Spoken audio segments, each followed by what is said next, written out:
Now we're going to look at inverses of trig functions.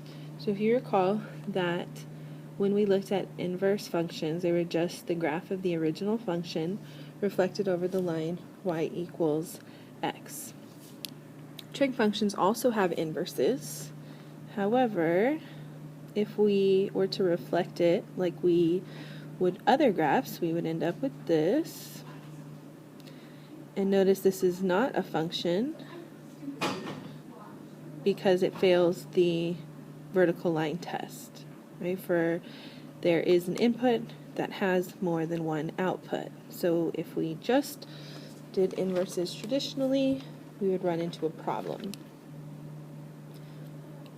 For this reason, we have to restrict the domain of the trig functions in order to define an inverse trig function. So if we consider sine, we're going to restrict the domain from negative pi over 2 to pi over 2.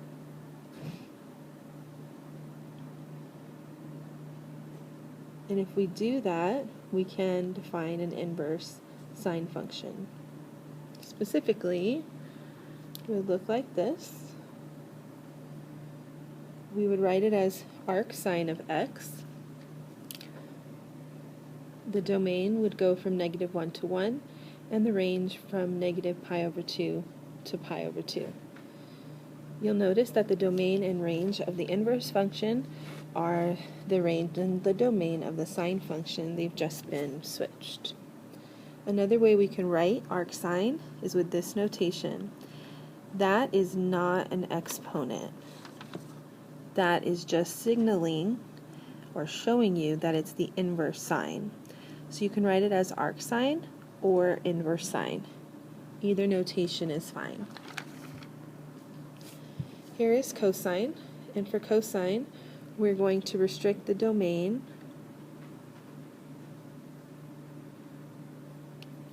from 0 to pi, and in doing so we can define the inverse cosine function. It would look like this. We would write it as arc cosine or as cosine inverse, have that domain and this range. Again, notice the domain and range of the inverse is the same as the original, just swapped. Here is tangent. Notice we have our asymptotes at the pi over 2's. So for inverse tangent, we're going to restrict the domain of tangent from negative pi over 2 to pi over 2. Notice that they are using parentheses, or I'm using parentheses on that domain because there's an asymptote, so it will not exist at the pi over 2's. So if I'm now making the tangent function, my asymptotes are going to go the other way. My function would look like that. I could write it as arctan or inverse tangent of x. The domain is all real numbers, and the range is negative pi over 2 to pi over 2.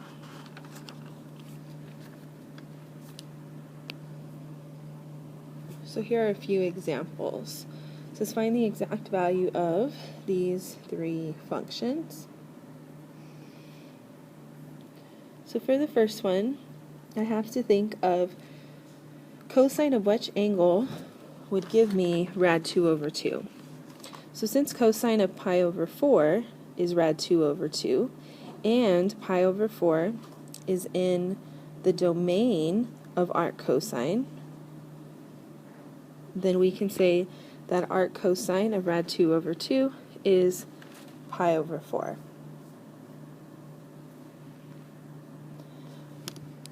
Moving on, to find the arc tangent of radical 3, I have to ask myself tangent of which angle would give me radical 3.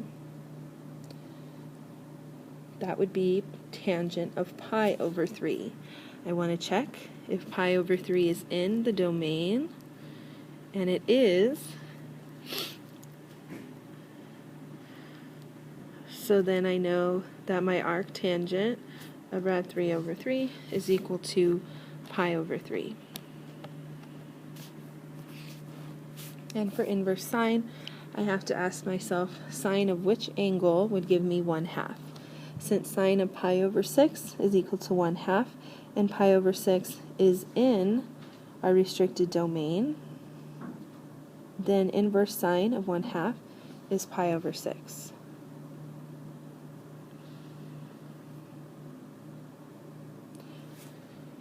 Sometimes we won't have a simple problem using what we have or what we know from the unit circle. Sometimes we have to use our calculator.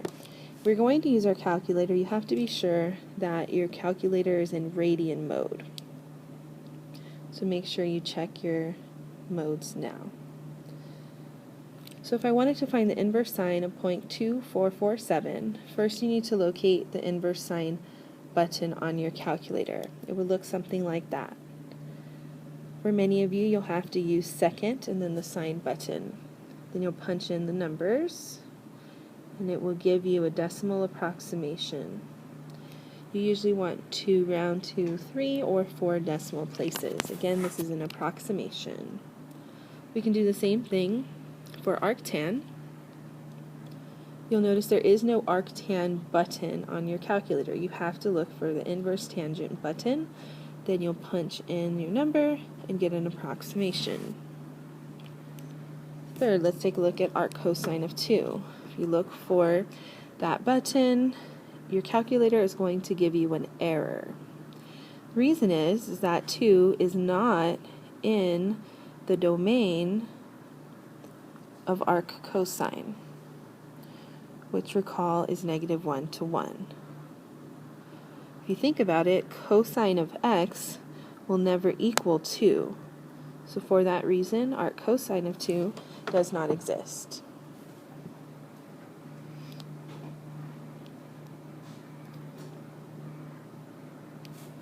Just like we can have composition of regular functions, we can have composition of trig functions. So just a quick reminder about the composition of functions. We had this notation. Let me give you two examples, or one example with two functions. So this is saying f of g of x. So that, nope.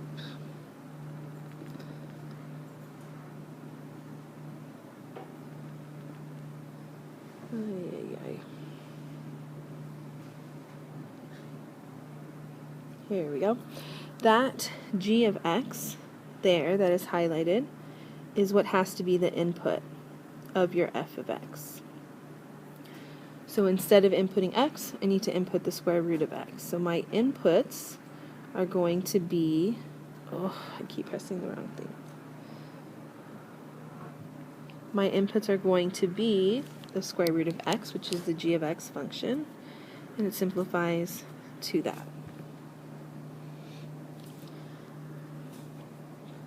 Now, one thing to be cautious of is that whenever you're doing compositions that involve inverse trig functions, you have to be careful. Primarily because of the restricted domains and ranges of the trig functions and the inverse trig functions. For example, if possible, find the exact value of each expression. So there's A,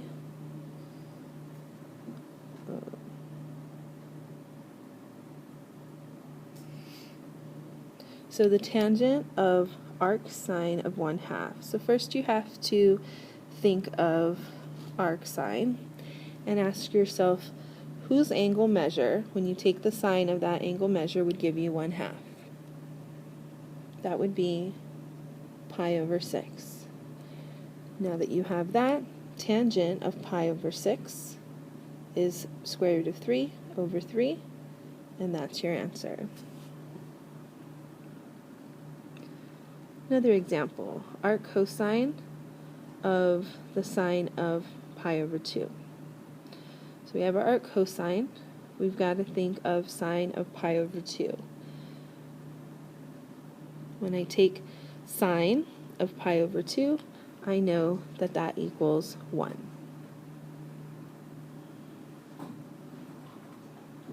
And then ignore this. There we go. So then you have to look at arc cosine and think, whose cosine, whose angle, when you take the cosine, will give you 1.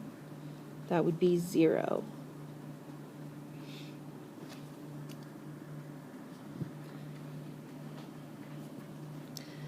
Here's another. Arc cosine of pi over 3. So you really have to keep everything straight, whether you're an inverse or whether you're a regular. So in our interior here, we are cosine of pi over 3. So I think of my unit circle, cosine of pi over 3 is 1/2. Then I've got to ask myself, cosine of which angle would give me 1/2? That is pi over 3, and that is my answer. Now some people might say, oh, well that's pi over 3 and you have arc cosine and cosine, so they may try to cancel. But don't think, ignore this, there we go. Don't think of these as canceling. They're not. Excuse these errors. There we go.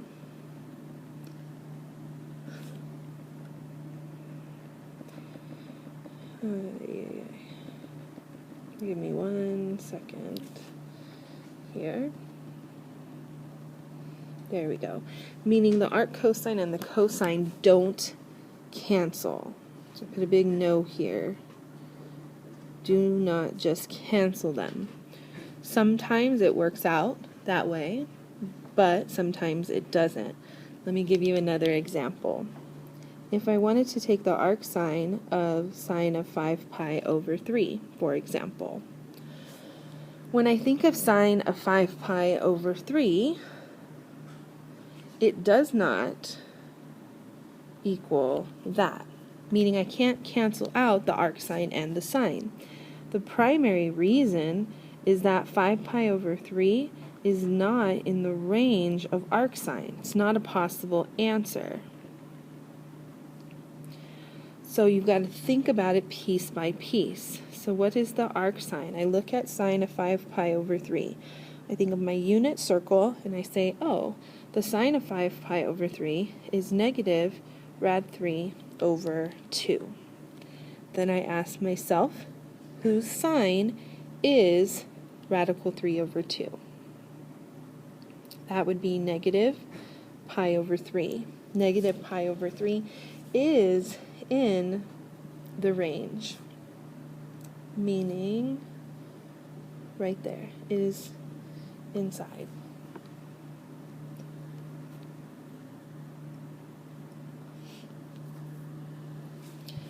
Let's take a look at some examples without common angles, meaning they don't have the angles we're used to, pi over 2, pi over 3, pi over 6, pi over 4, that kind of thing. When that's the case, the key is to draw a right triangle in the correct position. So for example, if I needed to find the exact values, let's say first I was looking at tan of arc cosine of 2 over 3. So I need to ask myself, okay, if I'm looking at the arc cosine of 2 over 3, where is that going to put me? So I know that arc cosine has the range of 0 to pi. So if I think of my unit circle, I'm up here on the first or second quadrant. For arc cosine of 2 over 3 to be theta, then that means cosine of theta has to be 2 over 3. So if I were to draw that angle, I know it has to be in the first quadrant over here. because cosine is positive. And I know that all angles are positive in the first quadrant and sine is positive in the second quadrant. So here is my angle, here is my right triangle. I know that cosine is 2 over 3, and cosine is adjacent over hypotenuse.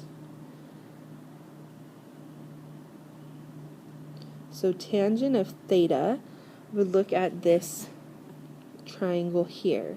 Looking at angle theta, in order to get the tangent, I need the opposite over the adjacent. Using the Pythagorean theorem, I can find my opposite, and then use that to find my tangent, opposite over adjacent. Here's another example. Cosine of arc sine of 3 over 5, and also cosine of arctangent of -3/4. So if I look at arcsine, I know that arcsine has a range of -π/2 to π/2. So if I think of my unit circle, I'm going to be looking at quadrants 1 and quadrant 4, because that's where my arcsine is going to take me. I need the cosine of this angle to be positive 3 over 5. That means my angle is going to be down here, because in that quadrant cosine is positive. And there's my 3 over 5, because cosine is, arcsine, because sine is opposite over hypotenuse. I need to find the cosine of that green angle theta, so I do need my adjacent. I can use Pythagorean theorem, and then I can find my cosine. Let's take a look at this one. When I think of arctangent, I know that my range is -π/2 to π/2. Those should be parentheses. I'm going to fix those in a second. So when I think I'm looking at the first quadrant and the fourth quadrant, I have a tangent that is negative. That means when I have to decide, since that's negative, I'm going to have an angle down here, because if not, in quadrant 1, tangent would be positive. So I make my right triangle. There it is. I know that it's going to be -3 and 4. One thing you'll notice is that the negatives also line up on the coordinate plane. Right? That coordinate would be -3 because you went down 3. In order to find the cosine of angle theta, I would need adjacent over hypotenuse. So I can use the Pythagorean theorem and get that my hypotenuse is 5. So cosine is 4 over 5. And again, just going to fix this for tangent. There we go.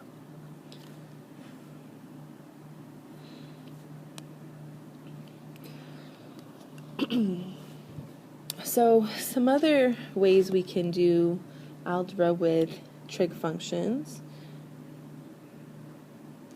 is by factoring.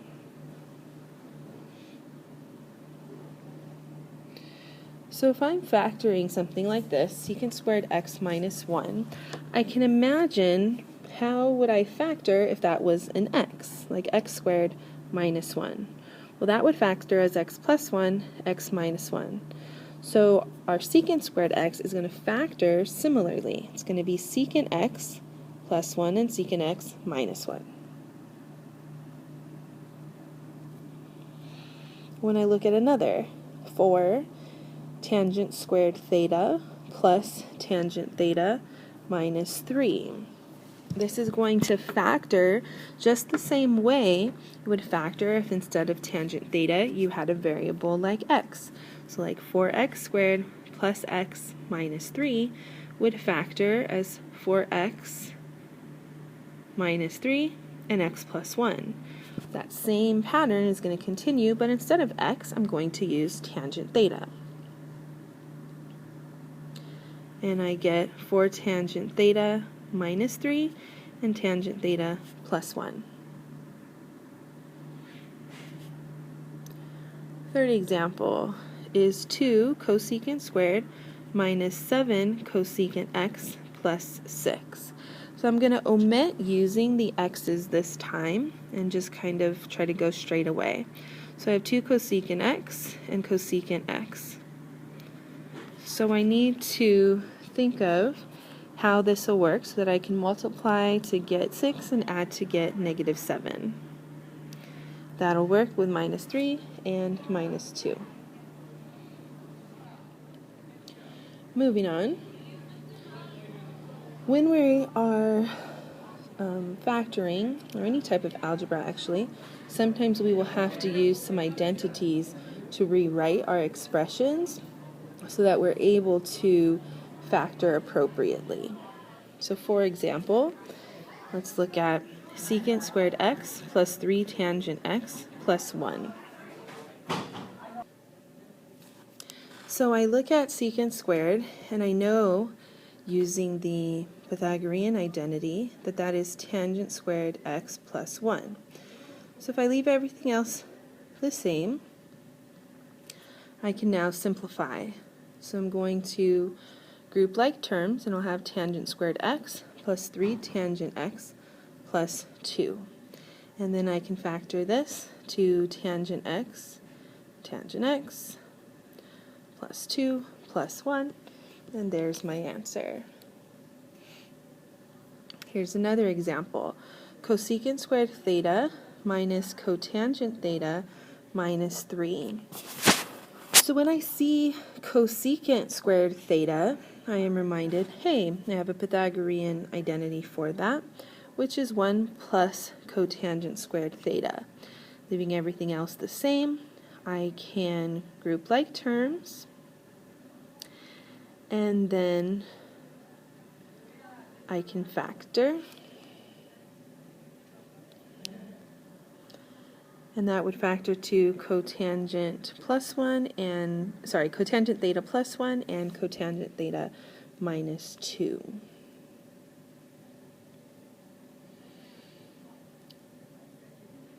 Sometimes we'll be asked to simplify, and we'll want to use our trig identities and properties to simplify as much as possible. So if I'm taking a look at sine t plus cosine t, cotangent t, cosine t. When I look at sine t, I can't really simplify that. Look at cotangent, and I recall that cotangent is 1 over tangent.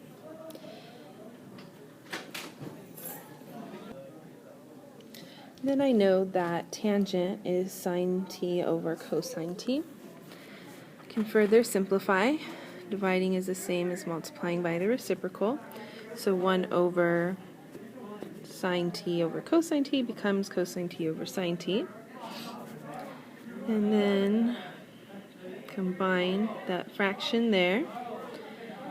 And then I get a common denominator. Now I have sine squared t plus cosine squared t over sine t, giving me 1, because I have that property, over sine t, which I should write as cosecant t, which I'll do that momentarily. Let's take another one. Sine theta over 1 plus cosine theta times cosine theta over sine theta. So when I look at what we've got right now, we don't immediately see anything. So what I'm going to do is get a common denominator. By getting a common denominator, I'm able to get this. So that became sine squared on top because I multiplied on the left quotient top and bottom by sine. For the right quotient, I multiplied top and bottom by 1 plus cosine theta, distributed that cosine theta, and I'm here. So when I combine these two fractions, now that they have the common denominator, got this. And then I have the property that says sine squared theta plus cosine squared theta is 1. And then my 1 plus cosine theta is going to cancel. I have 1 sine theta, which is cosecant. Like I mentioned, that one should have been cosecant as well.